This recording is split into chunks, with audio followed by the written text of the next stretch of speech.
Yeah, I'm recording, Doctor. Yes. Okay. Let me start the disclaimer. This is Dr. Lokesh Idara, RP disclaimer for teleconference COVID-19. Today is April 29th. The services of RP COVID-19 teleconferences is for information purpose only, should not be considered as medical or financial advice. RP has no liability as to how this is interpreted. No liability for results, losses, damages that may be caused directly or indirectly or incidentally. Please refer to CDC website and your state government health authorities for information and updates. Thank you. Thank you, Dr. Lokesh. Again, good evening and welcome again for our symposium on cardiology subspecialty on COVID. And RP doing for the last 2 months these symposiums so that and to update our members. And my name is Dr. Sudhakar Janalagada. I'm an incoming president for National RP. And we all know that so far today, over 3 million people being diagnosed in the worldwide with COVID-19. And so far about 200,000 people died because of the disease. Unfortunately, we are fighting with unknown enemy. And we are learning every day, day by day, how to handle this virus and the consequences. And today, I would like to welcome all the speakers and also the moderators, particularly. It's a purely cardiology section. Okay, our moderators also cardiologists. Of course, the speakers also cardiologists, cardiosurgeons. I would like to introduce our first moderator, Dr. Atul Madan. Dr. Atul Madan is a practicing cardiologist, a graduate from R&D Institute of Medical Sciences, and he was a president of local chapter in Orlando, and also is going to be the convention chair in Orlando during my presidency in 2021. And other moderator, Dr. Srini Gangasani, and a very energetic cardiologist from Atlanta, and he's also a past chair for convention of Atlanta and a past board of trustees. And I thank you again, moderator, participating along with me, Dr. Lokesh Idara. You all know him very well. And we're going to start the meeting with Dr. Atul Madan. Atul? Atul, join. What's his name and screen name? Vardhana Madan. VER. Okay, Dr. Madan. Yeah, I'm live now. Yeah.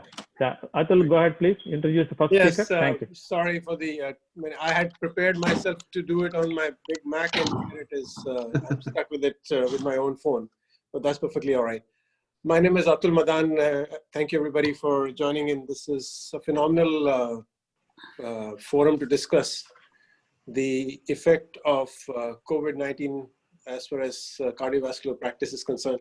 And believe it or not, before this, I just finished reviewing 1.5 hours of Chinese Cardiology Association's presentation of their experience, including 6 Lancet articles that they had presented their stuff on. So having said that, it looks like they are far ahead of us in teaching us. And I'll share some of the very important things after everything's done, if the speakers have not already covered that. But for the time being, I think let's start with our speakers here. Is Prasad here? Yes. Prasad, Dr. Chalasani is an interventional cardiologist and is famous for his structural heart disease and interventional cardiology work. And he's going to be talking to us about cardiovascular manifestations of COVID-19. Go ahead, Prasad.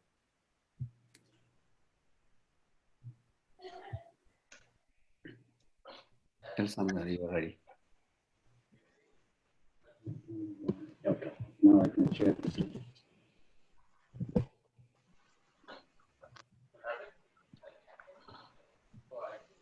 Can you see my slide? Yes. Yeah. Can you see my slide? Yeah. Go ahead, Dr. Okay, I can't see it. No, you just go ahead and talk. You press the slide. I want to thank Api for letting me present some of the information about the cardiovascular manifestations of COVID-19.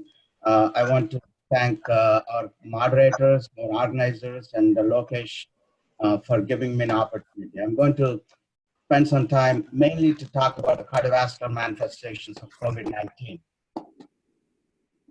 So I decided to give some case presentations that I have encountered, and that's going to kind of put in a clinical perspective. The first case is a 79-year-old patient with history of hypertension, arthritis, presents with fatigue, fever, cough for 4 to 5 days, and patient was tested positive for COVID-19 infection.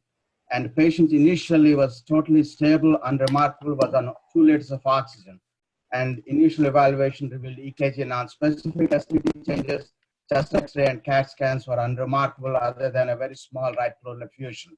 The blood tests were normal except for a hematocrit of 32 and a mild lymphopenia. And the troponins initial was 0.68 and then went up to 0.86. In about 4 hours, the patient developed acute respiratory distress. And the patient was moved to intensive care unit, and an initial EKG revealed ST elevation in the inferior leads and posterior extension. In a matter of 15 minutes, patient decompensated, went into cardiac arrest, pulseless electrical activity, and never recovered and declared dead. So then that's the case of COVID-19. Otherwise, hypertensive patient presents with acute ST elevation myocardial infarction. And the second case is a 72-year-old patient who has a history of hypertension, presents with fever, shortness of breath, hypoxemia on COVID-19. And patient was managed in other hospital on a ventilator, transferred to our facility because of some advanced protocols available with us. And this patient acquired COVID positive from the family members. Initial evaluation when patient arrived, our hospital already had positive D-dimers 660, high LDH, severe lymphopenia, very high ferritin 2080, and the troponins were positive. And this patient, initial renal functions were normal. So this patient was initially treated with high-dose steroids. Initially was on Plaquenil, but we put on protocol on remdesivir, and also we anticoagulated the patient because of the high D-dimers. And patient continued to deteriorate. In 4 days, patient developed a renal function, respiratory status worsened. Patient was started on RRT, and finally, patient expired. So this is a case of basically we see form of cytokines with all the markers, and the patient has troponin leak, most likely demand supply type 2 myocardial infarction. And the third case is a 31-year-old patient who has a history of congestive heart failure, non-ischemic cardiomyopathy, EF 30%, interstitial lung disease, dermatomyositis, a very unfortunate lady. She was on steroids and cell-sept immunosuppressive therapy, presents with fever, shortness of breath, and cough. And of course, COVID-19 was tested positive. Chest X-ray revealed bilateral infiltrates. EKG changes were non-specific. And there's quite a bit of data about hypokalemia in these patients, 2.8, BNP was elevated, LDH was elevated, and lymphopenia. So the patient was in intensive care unit on the ventilator with the prone and whatnot, and a lot of pressors. Unfortunately, we could not enroll into any of the protocols because patient was on vasopressors. Patient continued to deteriorate, and we thought about a possibility of ECMO, but that was not instituted because patient was really almost on the death. So we thought at that point it was a futile to use ECMO, and patient expired on the 4th day of hospitalization. So this is a patient who has a pre-existing heart condition, immunosuppressive, had a very poor decimal prognosis after COVID-19. Very fulminant course within 4 days, 3 to 4 days, really, we lost her. So the epidemiology, there's a bunch of articles about it, a couple of them in the last circulation that came out last week, 5,000 patients. The one that I picked up is from China, 1,527 patients. If you see, most of them have a 10% diabetes, 16% or so cardiovascular disease, 17% hypertension. Cardiac involvement is common in all hospitalized patients, around 6%, and the Mount Sinai data showed around 7 to 8%, 15% in ICU patients, and 20% in deceased patients. Patients with hypertension, diabetes, and cardiovascular disease have increased vulnerability to develop COVID-19 infection and more serious disease with worse clinical outcome. So there are a few postulations about a pathophysiology in cardiovascular manifestations. One of them is a direct myocardial cell injury, as there's so much to talk about the ACE2 receptors in pneumocytes, type 1 and type 2, same thing in myocardial cells and endothelium. So this COVID-19 will come and attach to the ACE2 receptor, and there is a direct myocardial injury. Interestingly, so far, a few autopsies have not yielded any COVID-19 infection virus in the myocardial tissue, both in Italian and Chinese data. The second pathophysiology, which is well known, is a plaque rupture. Of course, this is patients are all very high catecholamine, high stress, and which basically increases the collagenases and plaque rupture and myocardial infarctions. The third very common one we come across is a supply demand. Most of these patients have concomitant coronary disease, atherosclerosis, elderly patients with a very high demand, and they have issues with already existing coronary artery disease. They develop myocardial infarctions and cardiogenic shock. And cytokine storm, there are some patients, interestingly, they do well, and when they develop cytokine storm, their LV function deteriorates very fast from a normal LV function to 20 to 25% going to cardiogenic shock. And we believe this is more a chemical toxicity from the cytokines rather than direct myocardial cell injury from the virus. And of course, there's a lot of uproar about the new thrombotic events in these patients in the last 2 weeks, mostly in New York as well as in Italian data. The young patients coming with the strokes, about 5 to 7 patients, I believe, between the age of 35 to 50 with no other comorbidities, presence with the middle cerebral artery thrombus. So the new thrombotic pathophysiology is being put up forward as well. So the clinical syndromes obviously correlate with the pathophysiology, acute myocardial infarctions, type 1 and type 2, and myocarditis, both chemical as well as viral. And there is a case of myopericarditis with lethal tamponade in England, and heart failure, both new and worsening of the pre-existing heart failure, and of course, cardiogenic shock, along with mixed picture from septic shock. Arrhythmias will be covered in the next topic by Atul, so I'm going to leave it. The lab tests are usual, the EKG.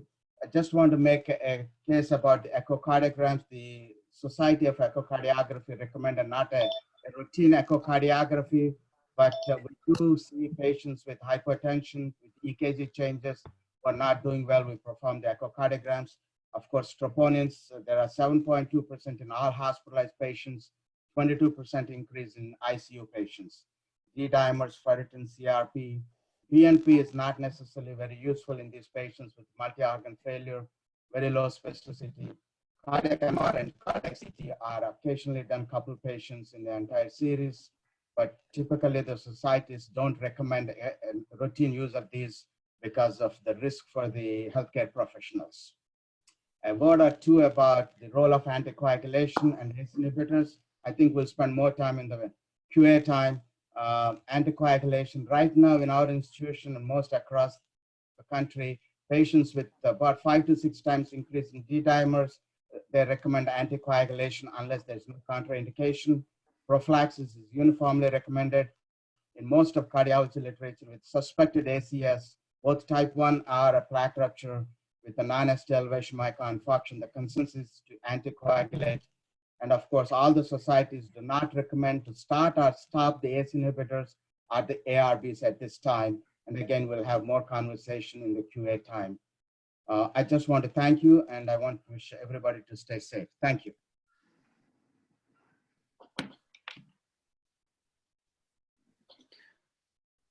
Thank you, Dr. Chalasani. Next one. Dr. Atul Madan.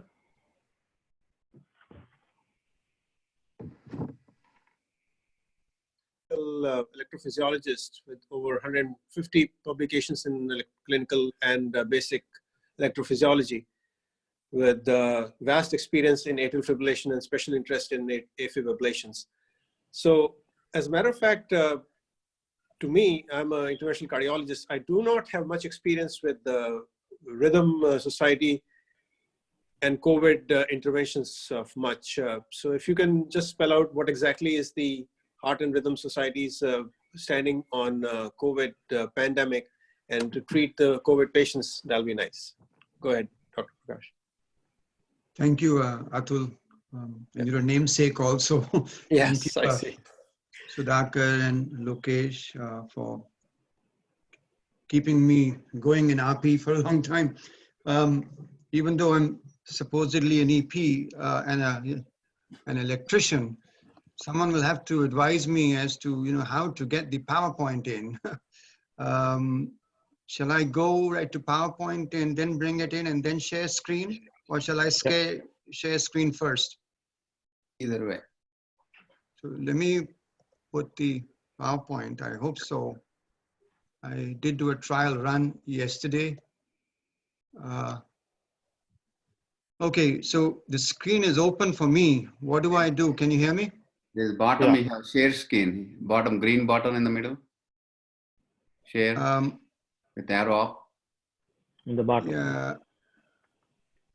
In the Zoom. I'll have to minimize this, I guess, and then press share screen. So now if I share screen. Yeah, then it will come. Ah, here it is. I've got you. Here it is. I got it.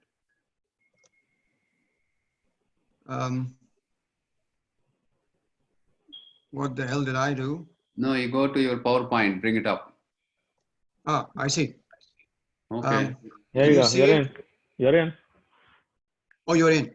Yeah, we're seeing. Go ahead. 8 minutes. So Atul, I'll address your point at the end, and I should really be the last speaker here.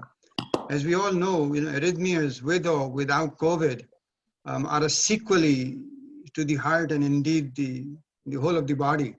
So, except for the developmental arrhythmias like Wolff-Parkinson-White syndrome and inherent long QT syndrome, as you all know, all arrhythmias are secondary. Secondary either to the stress on the body, which COVID brings on, or to myocardial injury, or to scarring of the heart, as we know in atrial fibrillation. So, really speaking, if my interventional colleagues and general cardiologists intervene early, there won't be any arrhythmias there either in COVID or otherwise. So, can you still see me? Yeah, go ahead, continue. So, right, the mechanism of arrhythmia is really to outline, as was mentioned, stress and the catecholamine surge. Indeed, the stimulation of the neuroendocrine surge, whether it is cortisol, whether it's adrenaline, whether it's the angiotensin, they can all lead to some arrhythmias, whatever have you. Resulting from myocardial injury, as was alluded to earlier, whether it is because of the cytokine response or whether it is because of direct virus effect because of the ACE2 rich sort of myocytes could also be a reason. And there are different studies linking between about 15 to 35%, which is an odd bag of myocardial injury because of the direct effects of the virus and also because of the cytokine response. And then cardiac ischemia, is it because of endothelial dysfunction? Is it because of plaque rupture? I don't want to cite an example which is very sad. I mean, a friend of mine had sudden death, and you may attribute it to a ventricular arrhythmia, you may attribute it to a plaque rupture, but he had very insignificant CAD, which would be dubbed as normal, with a history of sort of breathlessness for about 2 to 3 days, and we will never know what the mechanism is. So this plaque rupture may be somewhat under-recognized in the whole population. Increased heart failure and secondary arrhythmias. So, right, the mechanism of all arrhythmias as it exists, but especially germane to COVID, as was mentioned by Dr. Prasad, I mean, these patients do come in with, hypokalemia. I have not seen potassiums of 2.3 as you mentioned, but certainly, low potassium, low magnesium, whether it, reflects a sick cell syndrome or just myocardial injury, one is not sure. So, I mean, that itself, without any myocardial injury itself can serve as a nidus for, both ventricular tachycardia and other sort of tachyarrhythmia. Let us not forget and the fever and the increased catabolism, which can also initiate and perpetuate tachyarrhythmias. Hypoxemia, again, in the initial phases and in the later phases could also give rise to any arrhythmias. Right, the arrhythmias seen and the spectrum of arrhythmias seen are the same as we know it now. Perhaps Atul can enlighten me. He has read today and the Chinese data, and maybe Prasad, whether there are reports of increased arrhythmias in this population. Of course, I have seen personally increased ventricular tachycardia in ICD patients. This is anecdotal. I don't think this is data driven. As you know, we are doing a lot of remote monitoring. Just anecdotally, there seems to be an increase in VT in the population, whether it is just stress of the population being afraid of COVID. I think it's early days. Within years, we will know whether this holds true.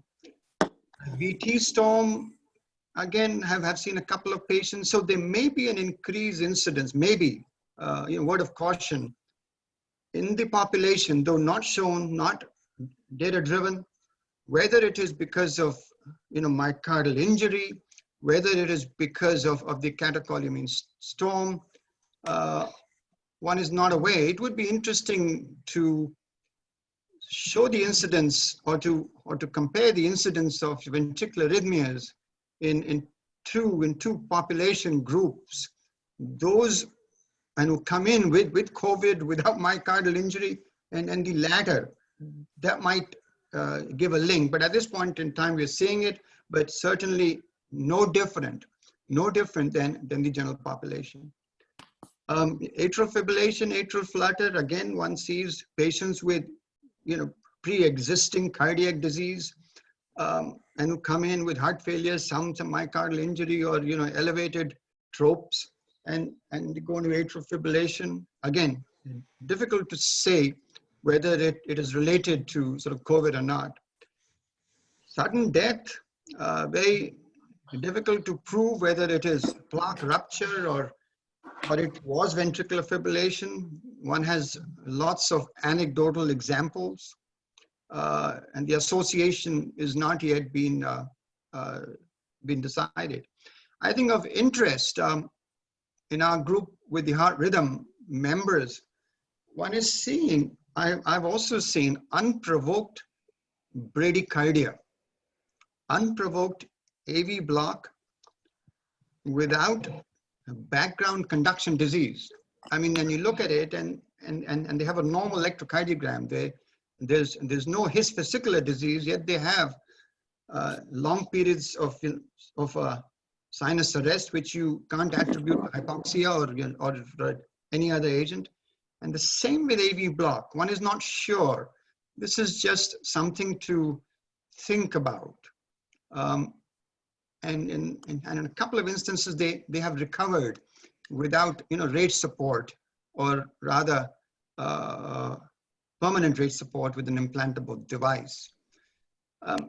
So this is the spectrum of arrhythmias one sees. It is no different than the general population with the myocardial disease, whether it is de novo because of COVID and the cytokine response on the electrical system causing increased irritability and depression in conduction, or whether it is a consequence of just the myocardial injury itself, or whether it is a consequence of the cytokine response, one is not clear. Right, the management, there's no specific management to any of these rhythm disturbances. One has to take into account the fact that many of these come with, hypokalemia. Again, has not been shown. I brought this up. Maybe your institutes are looking at this. I brought this up to the residents and the fellows just to look at the EKG on admission, look at the QT interval on admission, and an EKG in the past. So whether there is de novo prolongation of the QT interval in this population just by being sort of COVID positive. But that's a thought also with the hypokalemia, reduced magnesium, and again, all the factors I have elaborated. And of course, if it's myocardial injury and you treat ischemia, whatever the cause is, and the standard antiarrhythmic drugs are used and the same policy, beta blockers, you can never be wrong, whether it's for ventricular tachycardia. And of course, the calcium antagonist, the piece which has not been answered is perhaps it is safer. It is safer to use the beta blocking agents and the calcium antagonist as opposed to using a class 1, class 3 drug right off the bat, because of the first group of factors, and also the concomitant use, whether at your institution or not, of the hydroxychloroquine and what have you in the Zithromax, which are still being used at least on inpatients until this remdesivir comes out. So I mean, here you are using these drugs which increase the QT interval. So better to avoid a class 1 or a class 3 agent. And of course, one avoids a class 1 agent anyway if you've got these things. So just a little on the QT, prolongation. I mean, all of the above give rise to QT prolongation. Myocardial ischemia, myocarditis, electrolyte imbalance, all of this does. I mean, a comment which has been made as to the negative hoo-ha on the hydroxychloroquine is that, look, up to now it is a benign drug, but it was used for a different indication, and all of us have used it, and we didn't see this degree of proarrhythmia, whether it's the population at large who have myocardial injury when we're using it, whether it is a combination of azithromycin and hydroxychloroquine. That's to be thought of. But yes, and the QT prolongation is a very important aspect in the management of these patients. Hence a preference for a beta blocker and a calcium antagonist. As we all know, the relationship of QT prolongation and VF is not linear. We all know it. You will see long QT intervals of sort of 560 milliseconds and no VF, and vice versa. With the hydroxychloroquine is because it's an IKR blocker. With the zithromycin, there's no evidence that it is an IKR blocker. And these are drugs which have a very low incidence of this sort of QT prolongation and torsade. To sort of summarize it up, and perhaps to add the HRS recommendations, I think the arrhythmias which I've mentioned are a consequence of myocardial injury and the whole set of circumstances around COVID. There's no proof that arrhythmias per se occur because of the virus itself without the other factors. That's the take home, and one should avoid drugs which increase QT for both reasons.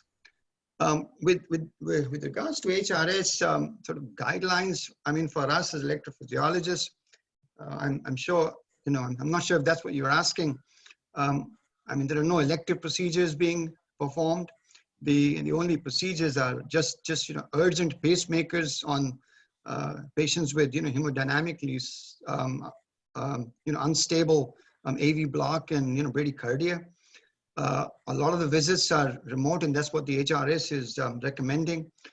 With the device checks, they're recommending almost all to be checked remotely. Thank you. So I think I'll close here. Yeah, And, yeah. Thank you, Atul. Thank you. Yeah. It's a pleasure. Thank you. Very nicely Dr. presented. Go ahead, Dr. Srini. Ganasani? Hi, good evening, everyone. Thank you for those two great lectures by Prasad and Atul. Before we move on to the next lecture, I would like to thank API for doing a wonderful job with these API webinars over the last 2 months to give the clinicians, to give the experience from the frontline physicians and the experts, especially Sudhakar, President-elect, and Lokesh have been doing a tremendous job over the last 2 months. And also thanks to Seema, POT Chair, and President Suresh Reddy, our whole executive committee doing a great job. Our next topic is management of urgent and emergent cardiac cases during the pandemic. This is going to be given by Dr. Brahm Sharma, who is a medical graduate and did a post-graduation from SMS Medical School in Jaipur. He currently working as a faculty at UPMC at the University of Pittsburgh VA Medical Center. He's the director of Outreach Cardiology Clinic and CCU. He's also a member of cardiogenic shock team. Dr. Sharma, please go ahead. Thank you for participating in this webinar. Good evening. Can you hear me, please? Yeah. Yes. Okay. Sorry, I apologize for the glitches. I missed some of the important points that Dr. Chalasani and Atul and other guys were speaking. But my presentation is very simple. I would like to highlight few things on my slides. We cannot And, see you or see your slides, Brahm. I sent the slides to Atul Madan. No, but you will have to share your own screen. Or you want me to? Okay. If you can share your own screen, that'll be better because it would not be possible for me to share. I'm not one of the speakers. So You can I'm go ahead and talk. Okay. Okay. So basically, there are 5 things I want to emphasize. Now, we heard about the initial reports from Wuhan, China, Lombardy, Italy, and lately from New York Center.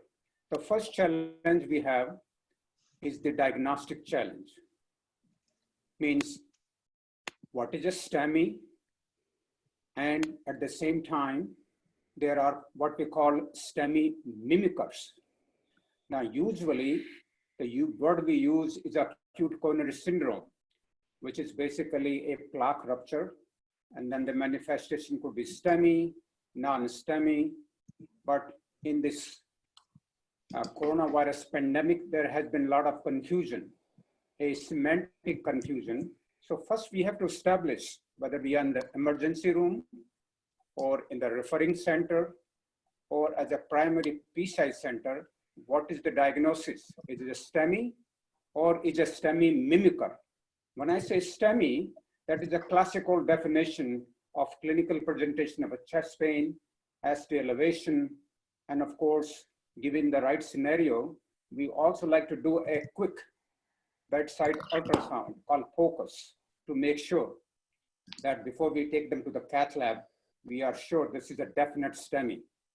At the same time, a lot of presentations are coming up which look like a STEMI, but they're not really STEMI. I'm sure all of you mentioned that myocarditis, spasm, stress cardiomyopathy. So there are about 15 to 20% of people who are STEMI mimickers. So that's very important we rule them out and unnecessarily expose our cath lab team to these people. Now, in the beginning, I know many people went to the cath lab and they found out to their surprise that a majority of those people had no coronary occlusion. So now with this new information and knowledge, we need to make sure that STEMI is a real STEMI. And the second category is a non-STEMI. So in a non-STEMI, the preference of treatment will be a conservative management unless the patient has hemodynamic instability or high risk features or a GRACE score of more than 140. So STEMI, primary standard of care is PCI. STEMI mimicker has to be ruled out.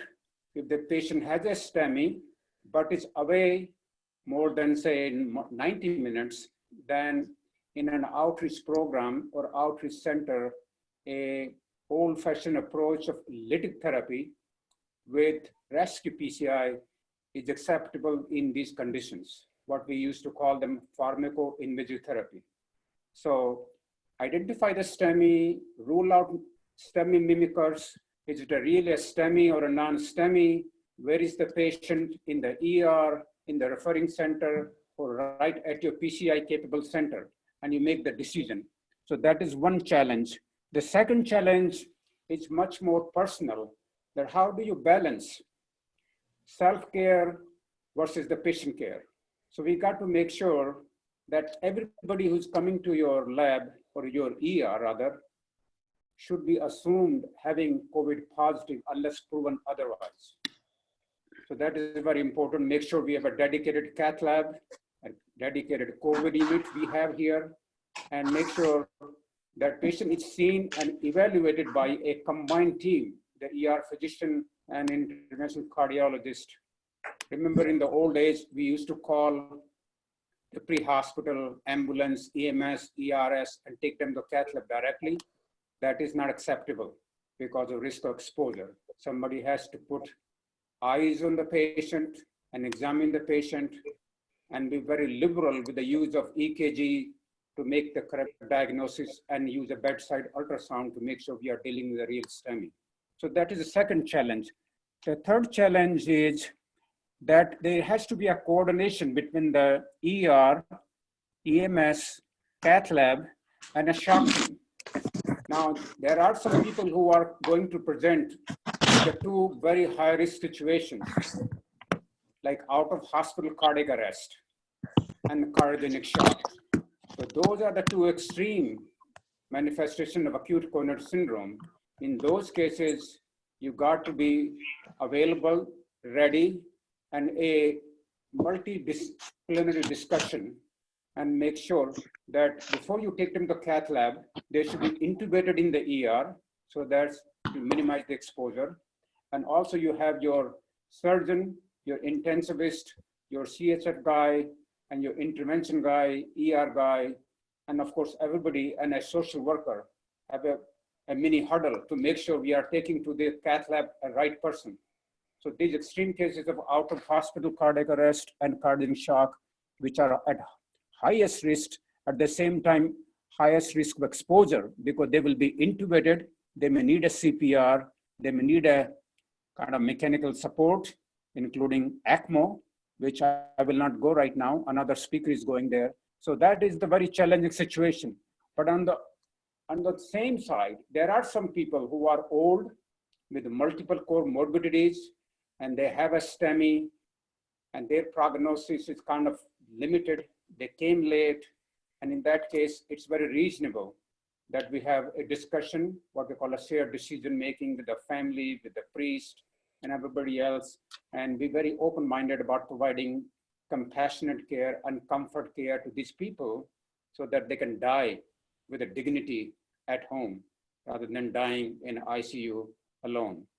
So these are the four things that I wanted to discuss with you. So in nutshell, for acute care, there are a few things different. Number one, identification of the patient, positive or negative, or possible positive, but theoretically, anybody going to the cath lab is assumed positive unless proven otherwise. We should have a dedicated cath lab team with a properly trained, with a mask, PPE, gowns and gloves, and a dedicated unit. We make sure we have a terminal clean. We make sure we have a communications very much in line, and try to do more of the work in the ER, like needing intubation rather than the cath lab. Number three, when we do the procedure and put them in the unit, make sure we change our protocol about bedside rounds, about examinations, and about echocardiograms, do the least possible, get the best information with the least exposure, and then have a constant communication with your heart team or a shock team and the family and everybody else, so we can provide them the right care, keeping in mind that our care is also compromised to some degree because of the risk to ourselves. Nonetheless, The standard of care remains the same. Primary PCI still remains the standard of care for a STEMI at PCI-capable hospital when it can be done in a timely fashion with an expert team who is well-trained and well-fitted with the PPE in a dedicated cath lab.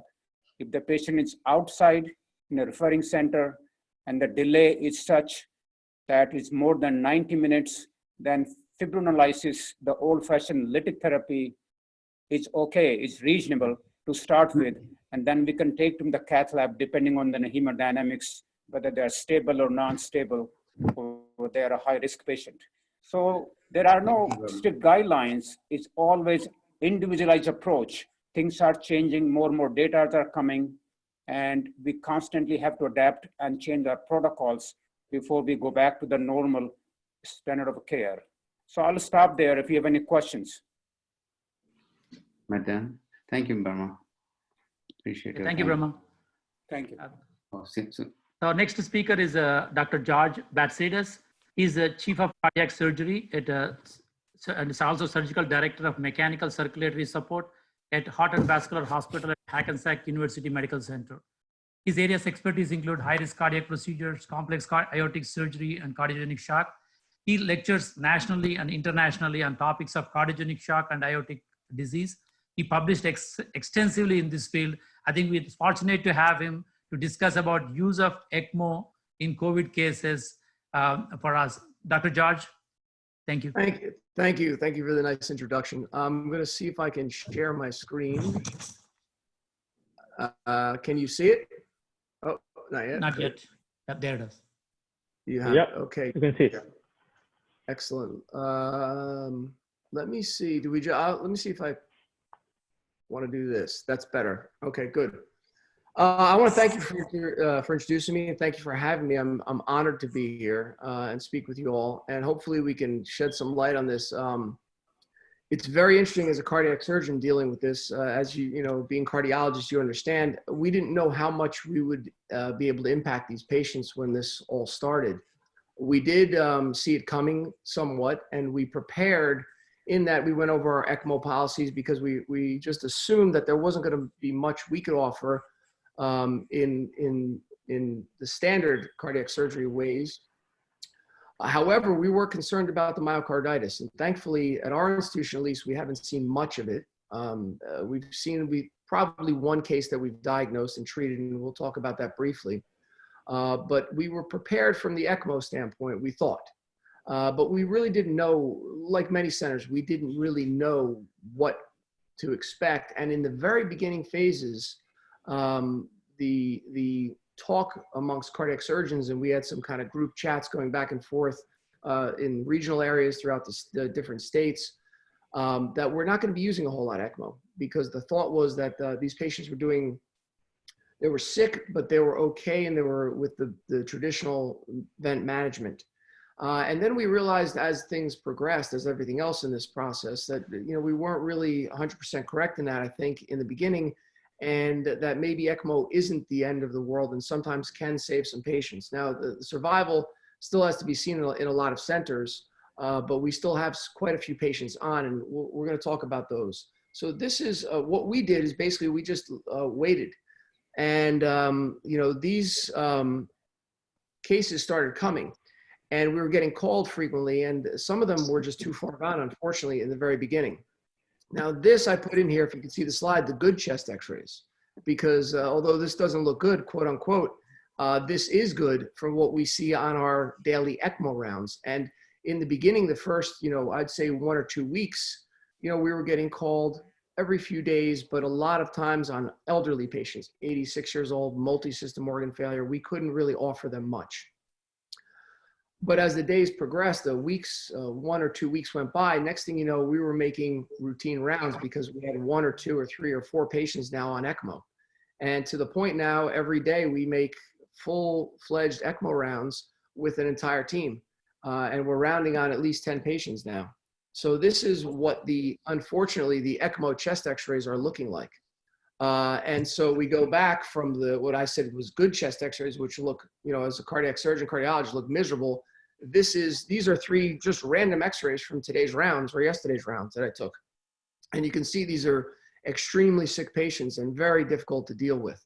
And we've kind of become, as cardiac surgeons, now we're becoming pulmonologists, and we're going back to our thoracic days in a sense. And, you know, I have to say, thank goodness for our intensivists and our critical care teams, because they're really stepping up. And, you know, we're the plumbers in this, so to speak, but they're the ones that are really helping manage these patients. And these are some of the sickest patients we've seen as far as the lungs go. So I'm putting some guidelines up here, and this is the basic ELSO guidelines. ELSO, as you all know, is the International Life Support Group, the Extracorporeal Life Support Organization. And they give guidelines there, and we're going to specifically look at the VV ECMO guidelines, because this is respiratory failure. Very few VA ECMO cases are being done. And even when you look on the ELSO website, internationally, there's not a lot of VA ECMO cases. So these are VV ECMO cases for respiratory failure, hypoxic respiratory failure, and actually extremely high CO2s in many of these patients. They just can't ventilate these patients. So the basic guidelines, when ELSO talks about their, when you would consider ECMO, the risk of mortality is about 50% or greater in the patient, and or when it gets up to 80% or greater. So 50% risk of mortality is when your P to F ratio is about less than 150 on an FiO2 of about 90 to 100%. But you look at patients with the P to F ratio of less than 100, the mortality is as high as 80%. And these are people on high FiO2s as well. So these are the patients that we're getting called on routinely nowadays.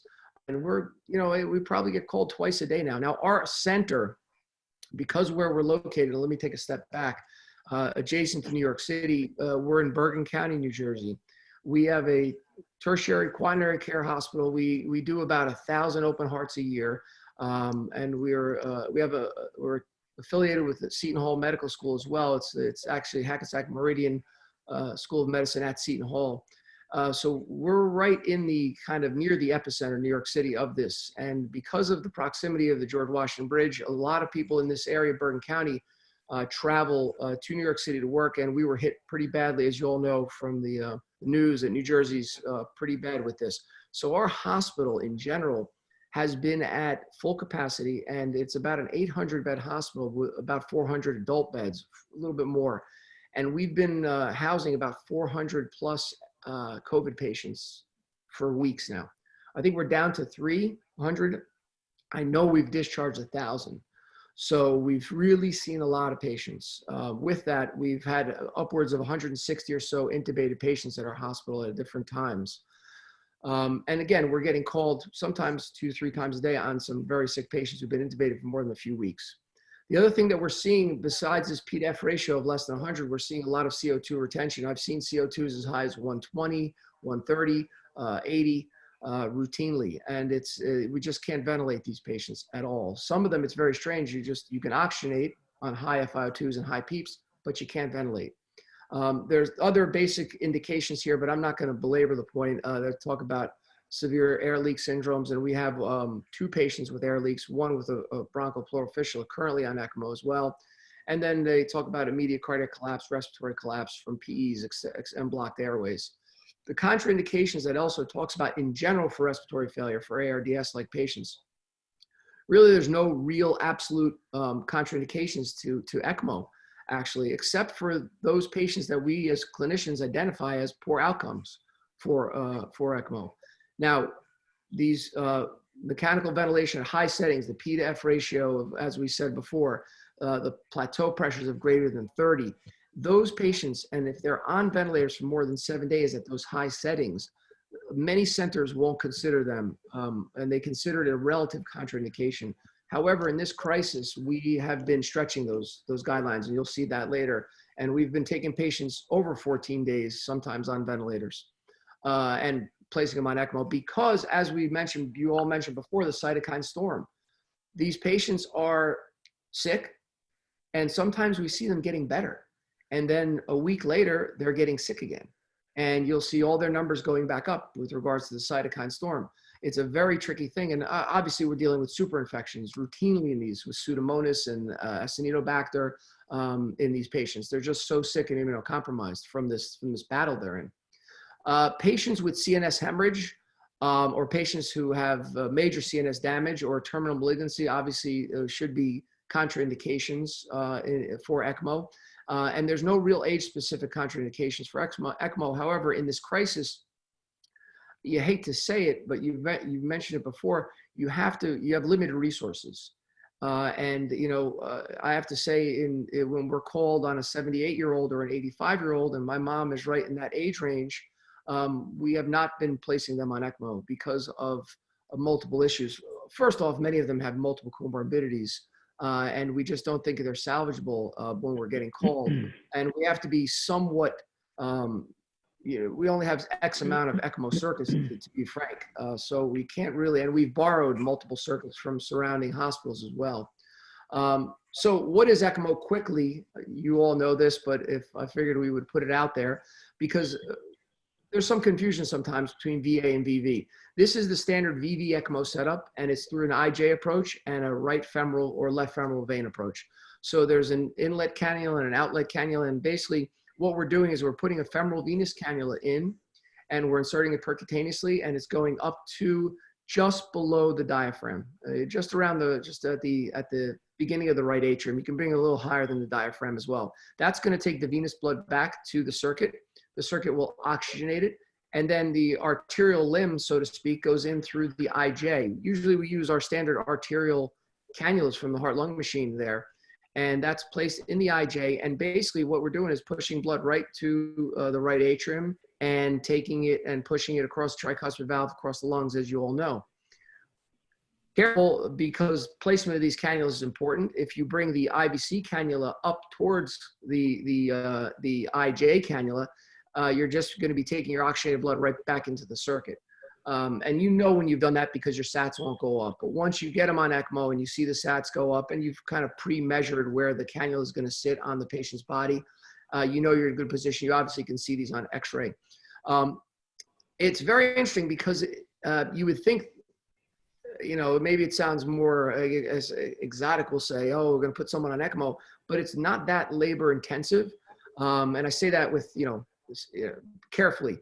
It's not for the surgeons. For our team, it is. They have to bring up cannulas. They have to bring up, we basically take these rooms and we make them into operating theaters. We're not bringing these patients, no program that I know of are bringing these patients to the operating room. We're doing it in the ICU or makeshift ICUs, because basically we have 2 floors now that have become intensive care units with ventilated patients. So that's where we're going, and we're doing this. So we're doing them in routine rooms, but our team is amazing because they're bringing up carts, and those carts are filled with cannulas, with needles, wires, you name it, we have it there. Even micropuncture kits for all these, and ultrasound guidance.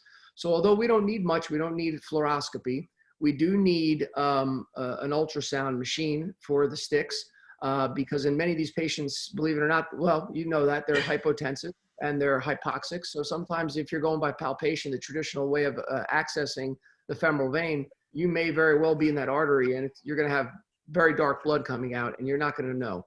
And you have a relatively hypotensive patient. So ultrasound is really key, and it's become the standard of care with these procedures usually.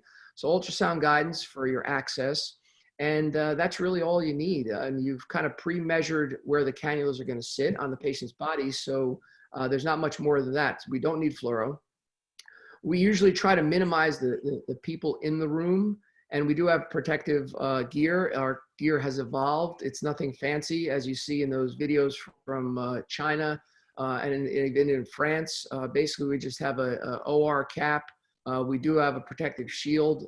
We do have 2 masks, one being a 95 mask, and then 2 gowns and some booties. So it's not that extreme, but we're not in there very long. And we try to just have either 2 surgeons in the room and 1 scrub tech, or a surgeon and a scrub tech. We try to minimize it. There's no anesthesiologist. We try to keep the respiratory therapist out of the room if we don't need them to be in the room. And maybe we'll have a nurse at the door, kind of, helping, a circulating nurse, helping things along. Now, this is a cannulation, which many of you seen for VV ECMO. It's an alternative cannulation. It's a great cannulation for ARDS patients when you want to mobilize them and get them extubated potentially. And this is with what we call an Avalon cannula. Usually there's two types, but the most commonly known is the Avalon. This is placed in the IJ and it has two ports, like a dialysis catheter, so to speak. And one is taking blood from the IVC and the other is pushing blood towards the tricuspid valve. You see the two the holes there, the inlet and the outlet. This is not what we're using in these cases. Number one, you need fluoro usually for this. You need echo at times as well, and both is really optimal. And you're not going to do that in these rooms. TE, as you know, as cardiologists, is, you know, it's a big way to spread the virus. So we're trying not to do any TEs on these patients. But we are, you know, we're not using this cannulation technique because of it's labor intensive and usually need to be in a theater, a cath lab, or an OR. We've done them in units, but it's a little too much for this. So we want to be quick. IJ stick, femoral venous stick. ELSO has given us new guidelines for this COVID, and it's because of the experience they've seen in Japan and South Korea, and there's been more than 50 patients taken care of with ECMO there, and there's been some survivors. So they've made a statement and they've kind of given us some guidelines. The Society of Critical Care Medicine is also recommending the use of ECMO when conventional medicine fails. However, we have to, again, talk about those exclusion criteria because when we're dealing with patients with multiple comorbidities, we really have to exclude them. Multi-system organ failure, not including renal failure. Oftentimes we're excluding those patients. Poor prognosis with older age. Again, we have to balance how many ECMO circuits we have. As well as those that are on ventilators, and also specifically talks about greater than 7 days should be excluded with an asterisk. We're not really doing that. As I mentioned, we're doing more than 14 days, some patients, very specific, but usually the younger ones, the 36-year-olds, the 42-year-olds. And if there's multiple comorbidities, obviously, as I mentioned. Now, this is a snapshot from the STS webinar that they had earlier last week, or maybe it was last week, on ECMO. And this is from France, and this is the French data in Paris. And they have some survivors there. And you can see the importance of this slide is that the difference in ICU 1 and ICU 2. So you see that experience truly matters. And centers that are more prone to have ECMO programs or more vibrant ECMO programs, institutions where they're cohorting the patients in a CTICU or a CVICU, or where the cardiovascular intensivists and cardiac surgeons are making rounds routinely on these patients, they're going to do better. So if you have an experienced center, you're going to have better outcomes as in anything else we do. ELSO also highly frowns upon programs, starting new ECMO programs in the light of this crisis. It's not the time to do it now to start learning how to place people on ECMO. But you see that some of the data in France, and they put over 279 people on ECMO, and they're having some survivors, but the high volume centers are doing better.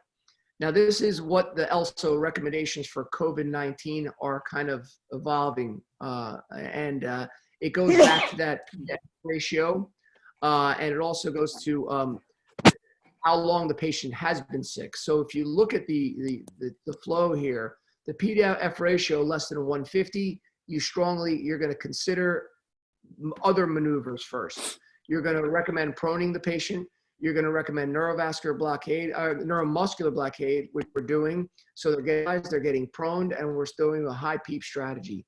And then we're also adding nitric oxide as well, and recruitment maneuvers. If those fail, and the P to F ratio is less than 80 for greater than 6 hours, or the P to F ratio is less than 50 for 3 hours, then you really should, unless you have contraindications, consider ECMO.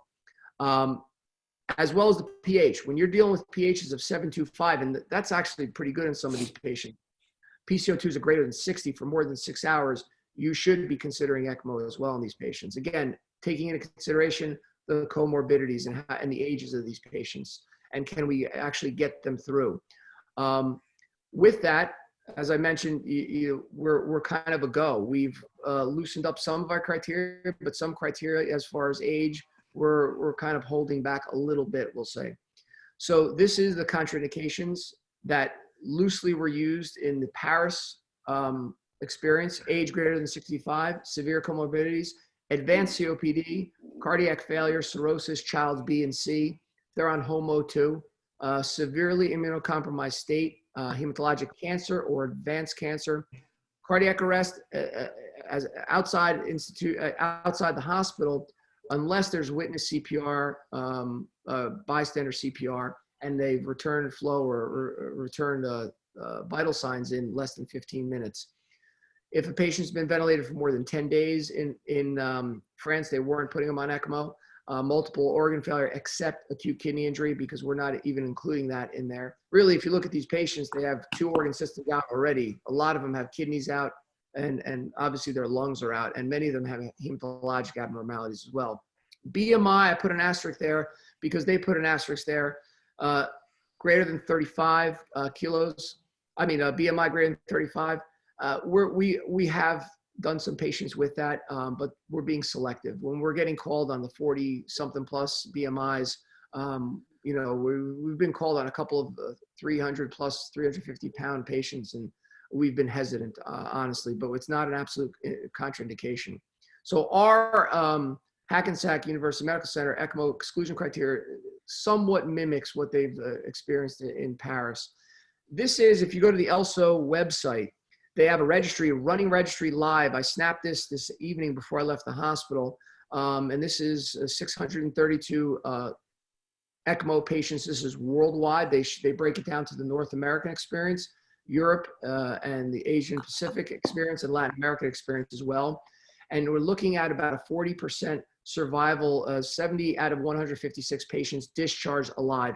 However, you have to look at it very carefully because there's a lot of people still on ECMO, as in our program, and I'm going to get to our numbers very quickly. This is our annual ECMO volume that I was able to dig up for the last 2 years. VA ECMO, we do about 26 cases a year in 2018. In 2018, we did about only 9 VV cases. You see 19, about 25 cases of VA and about 13 cases of VV. I'd say we run around 10 or so to 15 VV cases a year on average. The VA ECMO cases this year to date have only been 5, but for VV we've got 19, and they've been all these COVID patients since March 1st, really. I put this up here just to show you that we deal with a lot of cardiogenic shock patients, and we do a lot of Impella work. And in these COVID patients, we've only done, and this patient is still a patient of interest, and it's really unknown, the patient we're going to talk about, because has tested negative twice for COVID, but everything else looked like COVID to us. But he was treated with the VA ECMO and an Impella and survived. But we haven't been doing many for cardiomyopathies and cardiogenic shock from this, thankfully. But we are very robust Impella program, both surgically and in the cath lab as well. And we just haven't seen the use for the Impella in these cases. Maybe they're just dying before they get to us. So to date, we've done 19 VV ECMO cases,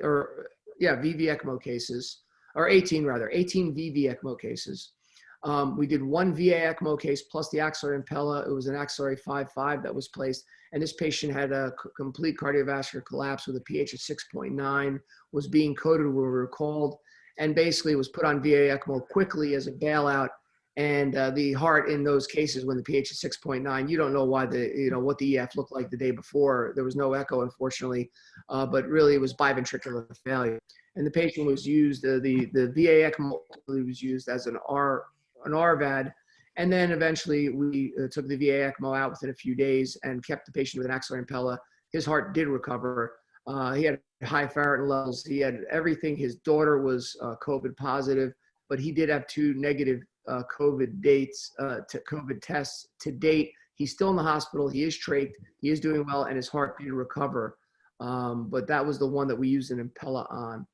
So of our 19 cases and 18 VV ECMO cases, we've had 5 successful explants. 2 have been discharged. 2 remain vented but improved, and that 1 patient is trached. We've had 4 deaths, and we have 10 that are continuing on support right now. And I would say of those, many of them are very sick. And we can, if there's time for questions, we can talk about them. This is the early sign we have in our hospital. We finally reached a an important point. We've discharged 1,000 patients, but we've had over 50 plus patients taken off ventilators. We had over of 160 ventilated, but we're slowly moving. And some of these ventilated patients, unfortunately, have been ventilated for 20 plus 30 days. This is the team, and it is a big team because it's composed of intensivists. There's PAs, there's scrub techs. Our nursing staff's amazing. And then there's a few surgeons mixed in there as well. But our ancillaries, the team that's helping out is really, they're the ones that are making it all happen. And this is a faraway shot, just showing someone we just put on ECMO in one of the rooms. And you could see how edematous and sick this gentleman is. And, you know, hopefully we're going to get this patient through. But ultimately, this is what we're all fighting the battle for. And this is our second EV ECMO discharge. And this is a postpartum young lady who had her baby and then was placed on ECMO and did recover. And so I would say the battle is definitely worth it, even though we're taking a lot of high risk cases that we normally wouldn't take and putting them on ECMO. If you have 2 or 3 or 4 or 5 of these survivors, you've done something, I think, in this devastating kind of process and battle we're in. And there's just some snapshots of our first VV ECMO. You see the gowns we're using, and now we've kind of upped it to our first bedside trach we're doing now on some of these VV ECMO patients. So that's unfortunately our new normal for now. And that's my take on it. I don't know if I went over. Thank you, Dr. George. Really appreciate it. That was a great overview of ECMO. I have like 2 questions. One, there are a lot of hospitals in United States that still don't have ECMO. So when is a good time to decide about what kind of patient is a good patient to transfer out to ECMO, so to use them in a transfer to a tertiary care hospital? The second one is when you show the X-rays, they look really bad. So when do you decide, how long is the time that, okay, this is the time to be enough, okay, this is it, we can't do anymore? So that's good. I'll take the second question first. I think we're struggling with that on daily rounds. And we've had a few patients now, 9, 8, 12 days, 14 days on ECMO. Some of them have been ventilated for 28, 29 days. So when you look at ELSO recommendations, if you see no improvement, they talk about 21 days in this disease process. Not normally, because, you know, ARDS and drowning victims, they're different, you know, it's different. I think that the way we're looking at it, we're not making a hard stop at 21 days. It all depends on the patient. It's going to be patient specific. Again, we're dealing with not a huge number at our institution, but it's actually a large volume of VV ECMO for this. So we have 10 people on, and we're really trying to treat each one individually. And, you know, we take into consideration the 36-year-old that's been on for, you know, 12 or 14 days. And if his X-ray, and on rounds today, that gentleman's X-ray was getting a little bit better, where we saw some aeration, and his kidneys are stabilizing, and he's making good urine, and he's almost getting negative in urine. And these patients some of them are 14, 15, 16 liters positive. So, you know, if we see baby steps and we're progressing and we haven't had a major issue like a major GI bleed, you know, another organ system go down. Unfortunately, we had a young patient today whose white count went down to 1, and he's got Acinetobacter. And, you know, as things pile up on that patient, you know, we may have to make a tough call on day 21. But if we're seeing some incremental improvement, I really believe that you don't know what's going to happen. You looked at those lungs, you know that they're not going to get better in 5 days. And so our thought is it may take 30 days, as long as they're stable and they're tolerating the heparinization and everything else. The other thing you have to realize, the anticoagulation is an issue. Some teams are going to bivalrudin routinely because they're worried about HIT. Our heparin algorithms are a little different. We're you know, VV ECMO, you don't have to be as aggressive, but we have to watch for DVTs and arterial emboli in these patients. And we had a patient today we were called and has VV ECMO, but has now a little bit of a cooler leg. Nothing to do with the VV ECMO, but could have developed a clot. So vascular surgery was called when I was leaving the hospital. So there are a lot of challenges with these patients, but in a nutshell, what we're trying to do is we individualize them. The younger patients, if we see some improvement, we're working to, extend their time on ECMO. First question is, we're getting a lot of calls from transfers. The hard part is that you really, it's getting them to us. We do mobile ECMO, and we've gone out to some of our facilities, and we've put in ECMO at other times and brought them back. We don't have the manpower right now to go and get these patients to these hospitals and the circuits. So our rule is if they think they can safely transfer the patient to us, the sooner the better. So if you're at a community hospital and you're at, your PDEF ratio is starting not to look, very good, or it's getting worse, and your x-ray is getting worse, it may be time to call a center that has ECMO capability and get that patient before they're on 100% and 15 of peak, because then we all know the transfer is going to be very high, very hard. I think if Thank you're you. getting sicker, I think you better go to ECMO hospital rather than going to a small community hospital. Okay. There's I one think question Atul from- and Srini and Lokesh, the floor is open for Q&A. Okay, thank you. yeah, the raised one report, Dr. Gopal Batra. Vijaya, can you unmute so doctor can ask us? Dr. Gopal Batra. Meanwhile, I think he sent a question. Look, I go and read the question for. I already Dr. asked that George. question, Lokesh, the same Okay. question I asked. okay, go ahead. Do you have any questions under the chart? I think I have a question for, either Prasad Garu or Atul. I had this patient who had a high D dimer who went home. He was getting anticoagulation when he was in the hospital. So PCP called me a week later that D dimer was so high. Is there a role for outpatient anticoagulation on these people, even though they recovered, but their D dimer was so high?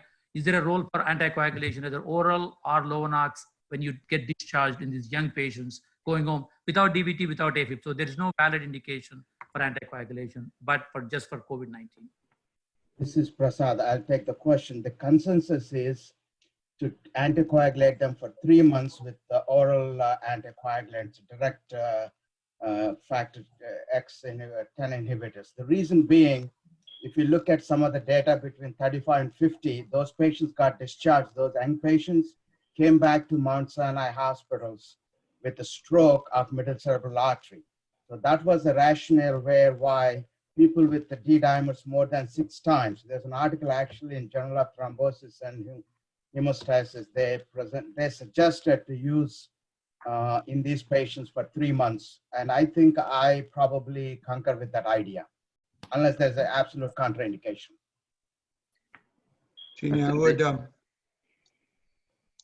I would second that. And actually, even before the Sinai data came, if you remember in our last conference, there was a discussion on, D dimer elevation.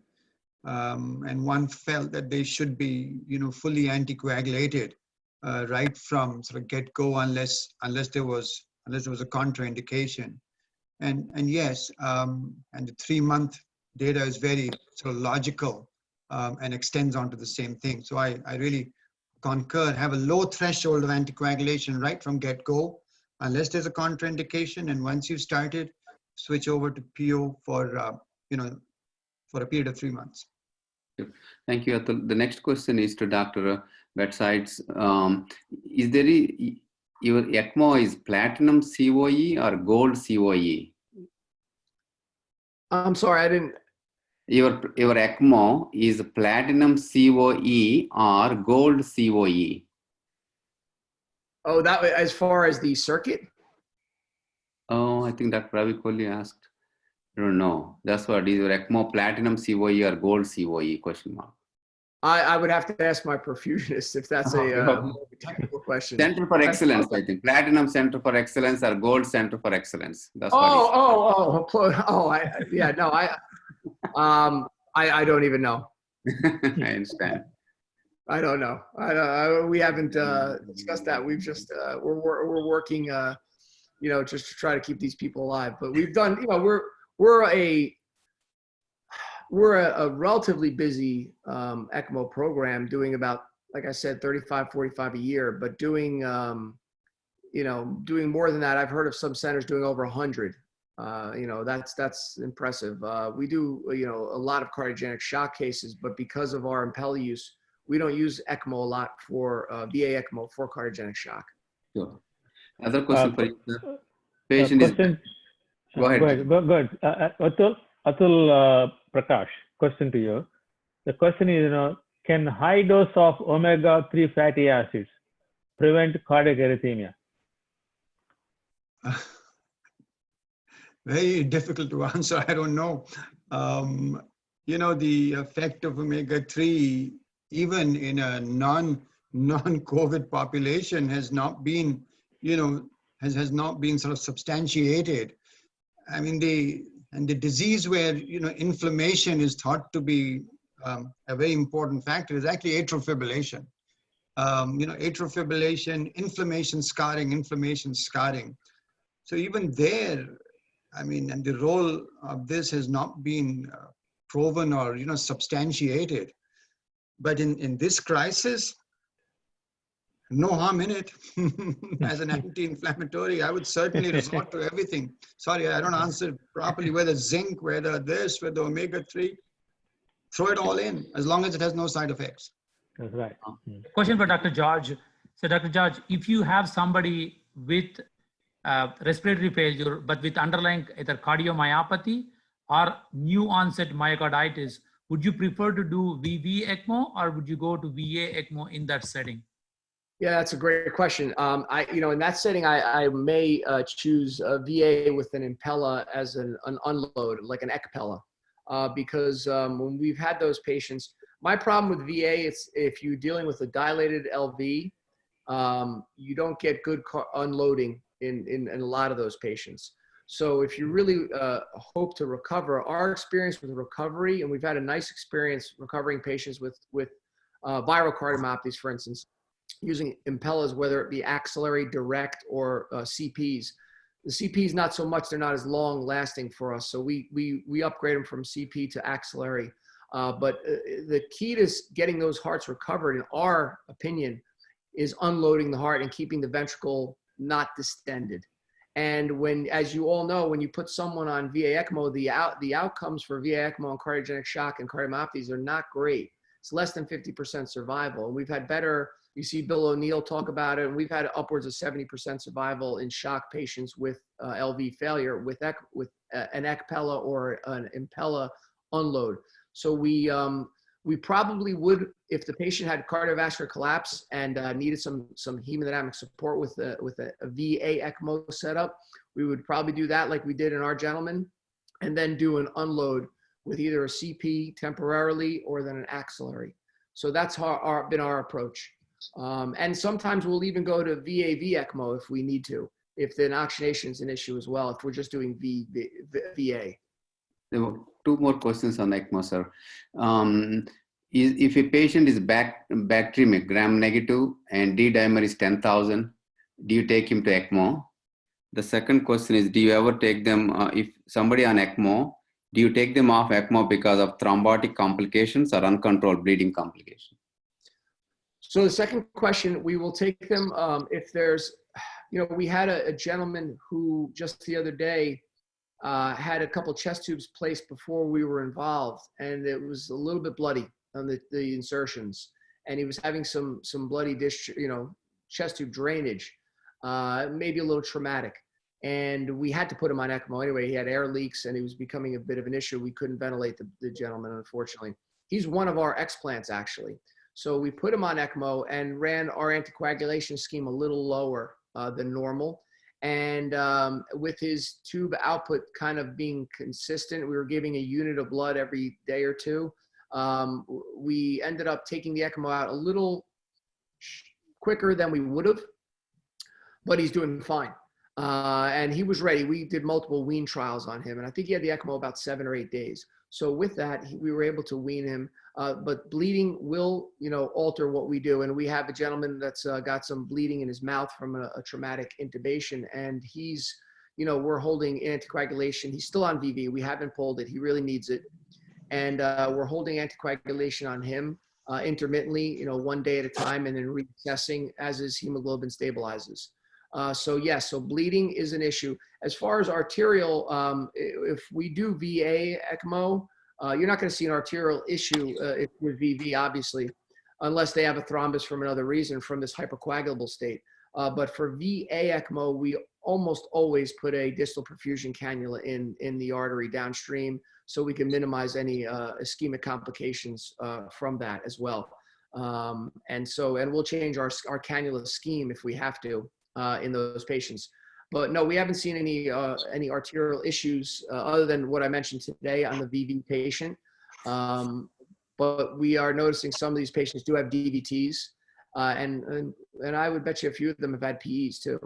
And it's hard to diagnose because they're not going for CAT scans, as you know, and we're seeing D-dimer elevation. It goes to the other question. So the other question with the patient with sepsis, yes. It depends on how, quote unquote, septic. If, a lot of these patients we've been called on, and I think we're being aggressive on the younger patients. A lot of them have an infectious component. They're on pressors. They're heavily sedated. They're paralyzed. So they're on pressors for that.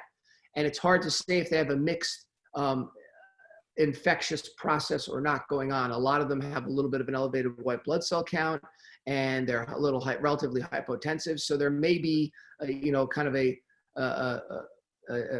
SIRS cascade going on, and some of them, are infected, and we still go ahead with it. It all depends on if we think we have a chance at salvaging the patient. The one thing that I didn't mention we do well, I think, is that we have about a 7 or 8 member group that has a continuous group chat. These are the people that make the decision if these patients go on ECMO. So it goes through a panel of cardiac surgeons, pulmonologists, intensivists, everyone, chairman of surgery, everyone's on this this group text, and everyone has an input. And we ultimately make the decision as the surgeons, but people chime in, well, this got a little bit of a white blood cell count, may have an infection. So I think that multidisciplinary approach is very key. On the spot, though, unfortunately. Sometimes it's at midnight or 2 in the morning, but it happens. Question for Dr. Prasad and Dr. Brahma.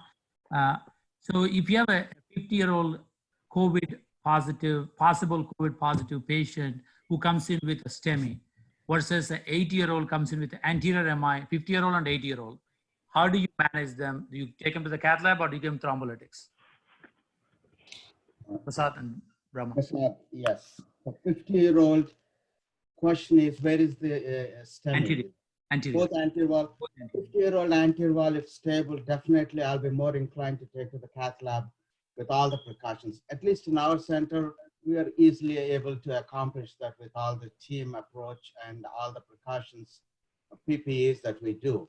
In an 80-year-old, the story is a little different. I wouldn't be opposed to give thrombolytic therapy, but in our institution, honestly, every STEMI has gone to the cath lab because our prevalence of this rate or incidence of this disease is not very high like in New York. So we carry about 20 patients at any given time. So definitely less likely to be. We still take all the precautions as if they are COVID-19 patients. This question though, about cardiac surgery, sir, Dr. Basti, about in University of Michigan, I understand they did emergency heart surgery in a COVID positive patient and did not do well. And they made a policy that should not do any emergency cardiac surgery in COVID positive. So how about you are doing in your hospital? So we stopped elective cases over a month ago. And because of this, because we had anticipated maybe some ECMO and the bed shortage, and our ICU never became a COVID ICU, but they used it in another setting. So our ICU eventually emptied out. And really the need for critical care beds was concerning for us. So our hospital, being so close to New York, we stopped doing elective cases very early on. We have done a handful of urgent cases, unstable angina, tight left mains that couldn't be treated in the cath lab. And we are doing some, aortic dissection work as well. We have some of the kind of some heart failure patients, valve pathologies that really can't wait, and we're doing some, but it's very, very few. And that's how our hospitals approached it. And we don't anticipate being up and running till at least the mid to end of May for elective cardiac surgery cases. So with regards to operating emergently on a COVID patient, if you know, and it's the only way that the patient has a chance of survival, I guess we would do it. And we may have, months ago and didn't know that at that time, because I think this may have been around a little sooner than we had really anticipated.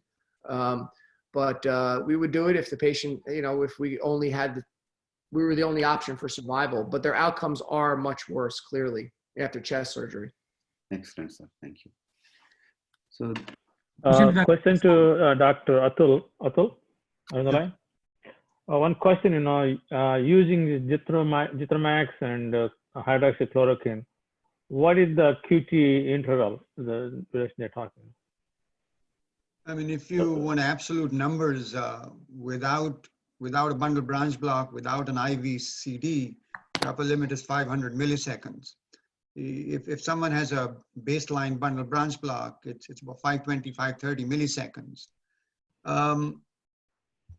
In terms of the QT/QTc, as you know, there's a score which is there probably in all the journals every day, and the Tisdale score, which takes into account all other factors which may lead to polymorphic VT or Torsades de Pointes.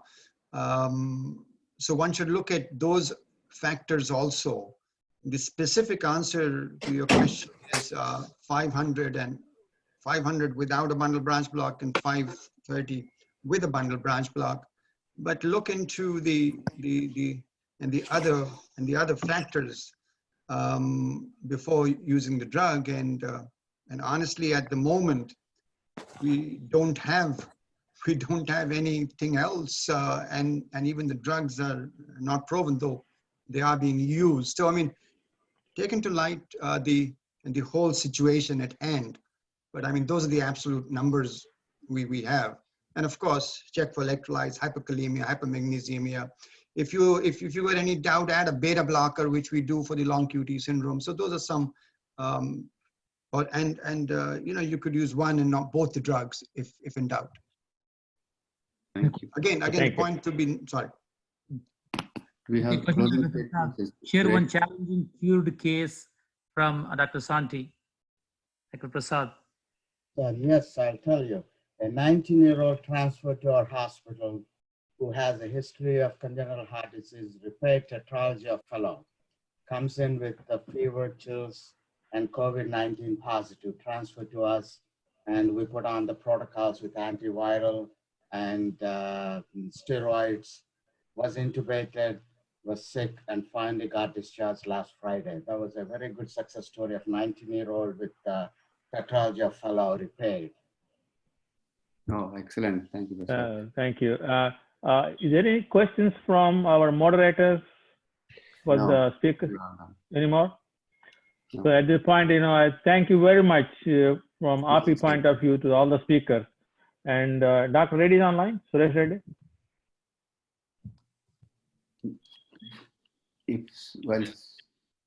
Sudhakar, I'd like to just add a few things. Go ahead, Atif. Go ahead. This is a very important 3 points that I'm going to highlight for the benefit of people who will have a lot of difficulty in understanding the Chinese Cardiology Association 1 hour and 58 minutes presentation with the accent that they have. It's so difficult to understand, but they have some golden data because they have already published 6 to 8 papers in Lancet based on their data. And I think the most important thing that I want to share with the rest of the forum is that what is the long-term effect of COVID infection? Meaning they have a 20-year data from the SARS epidemic that they had in 2003. And they have found out that the odds ratio of developing cardiovascular disease, hyperlipidemia, and diabetes mellitus is close to 60% and 44% respectively. In other words, you have 1.4 and 1.6 is the odds ratio of them developing CVT at a later age, depending upon the extent of viremia that they had to begin with. And the second thing they highlighted is something that we can use it in CDC also. They have been very successful in doing the antibody analysis. And what they're doing is they are doing the IgM and IgGs combination estimation, and they have a 98% sensitivity. So, and the other thing that they have highlighted, which is very important, is that these antibodies are not protective. Reinfection rate has no relation with the level of antibody levels that they had to begin with. In other words, reinfection is definitely possible even if you have had one infection, and irrespective of your titers of IgM or IgG, the infection rate is very high. And another important thing, I'm sure some of the participants must have seen the Department of Defense project that they are playing with, the pooling all the different antibodies that they have against the coronavirus and putting it to a test as to which of the 30,000 different samples that they have analyzed, including 10,000 from China, to find out which of the antibodies has the most effectiveness against coronavirus. And if those can be used as a pre-made, it's not a vaccine, but pre-made antidote that you will have protection in 1 hour. So this is the Department of, it's a Pentagon study that they are doing, which was a closely guarded secret, but they have to make it open because they have to share the results with the scientific community. So hopefully if this succeeds and they find the magic IgG sequence, which would be useful against the COVID-19, then we might have a magic bullet, which they can produce 1 million sample in 1 month, they say. So it is something which is very encouraging. And I think I was reading some questions about the positive aspects of everything. The most important thing that everybody should know, and I think by this time everybody must have come to know, is that 81% of us will have mild disease, only 14% will have severe disease, and only 5% will land up into septic shock, mechanical ventilation shock, and ultimate death. So again, the percentage of people dying is pretty low, and we only talk about the end result. Unfortunately, that's the medicine that we practice. But in all, PPE. Again, everybody is infected until proven otherwise. Protect yourself, stay safe, keep a physical distance, and I think that's the best thing to do. Thank you. Thank you, buddy. Thank you very much for your wrap up. And Dr. Suresh Reddy on the line, he is going to say some few words before you wrap up. Thank you. Can you all hear me? Yeah. Yeah. Thank you. A wonderful talk, wonderful lectures, wonderful speakers. Thank you, Dr. Prasad Chalasani, Dr. Atul Prakash, Dr. Brahma Sharma, and especially Dr. George Batsidis giving us the pictorial explanation of the ECMO, and that's it's on everybody's mind. And thank you for sharing that part of the knowledge. And thank you all the moderators, Dr. Atul Madan, Dr. Srini Gangasani, Dr. Lokesh Idara, and Sudhakar Jonalagada. And thank you, Sudhakar, for organizing this and putting everything together. Great job. Great job, everybody. Thank you. And especially the audience, your participation and your questions are extremely appreciated. And any feedback, and these videos will be posted on the API website for future reference. Thank you, sir. Thank you so much. Thank you all. Dr. George Batsides, can you have a closing statement, sir? Sure. I want to just thank you very much for having me. I hope it wasn't too technical or drawn on, but I hope it helps, and I hope that if need be, we can do it again with follow-up. And again, I echo everyone's statements. Please stay safe. We're not to be dramatic, but we're at risk every day. We go in and we want to take care of these patients, but watch your families as well.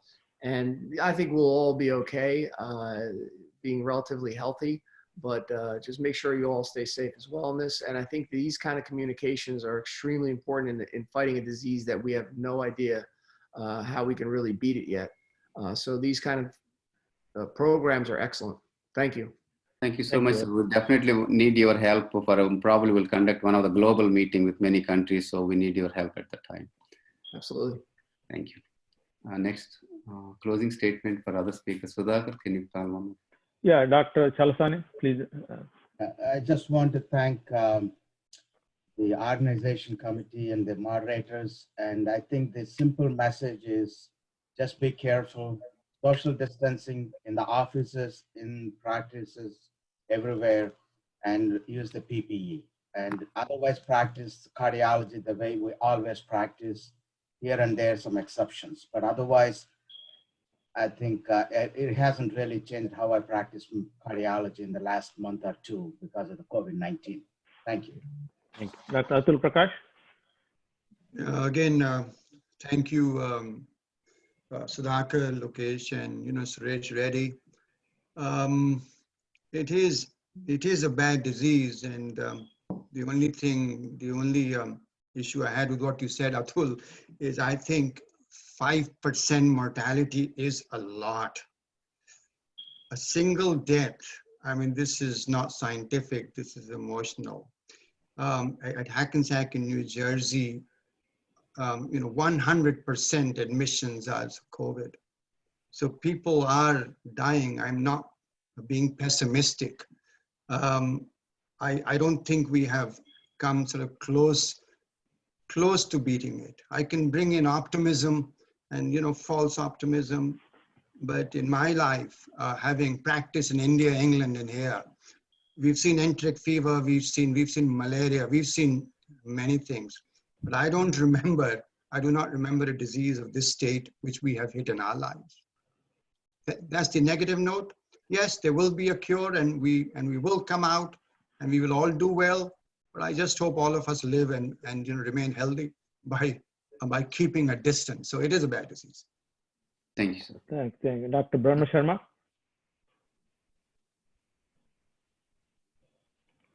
Dr. Brahma Sharma. I think you lost it. Atul Madan. Dr. Atul Madan. Yeah, no, I just already said what I had to say, but I would echo everybody's concern. I think stay safe, stay at distance with people. Anytime you have a suspicion of COVID, just take it seriously because it can potentially kill you and your family. So I think and somebody just put out the figure that 60,000 deaths is quite a lot in US, and I think that is a fact of life. Every death is important, and the family that goes through it is just terrible. We can sit down and talk about statistics, but the people who go through it is something which is heartbreaking. But yes, I hope we eventually have something to beat this sooner than late before the damage is done. So I think we all are doing what we possibly can do, and I think we should just keep ourselves safe and treat our patients the way as if they are the best commodities you have to relish and keep. Thank you. Can I ask you one thing? Sure.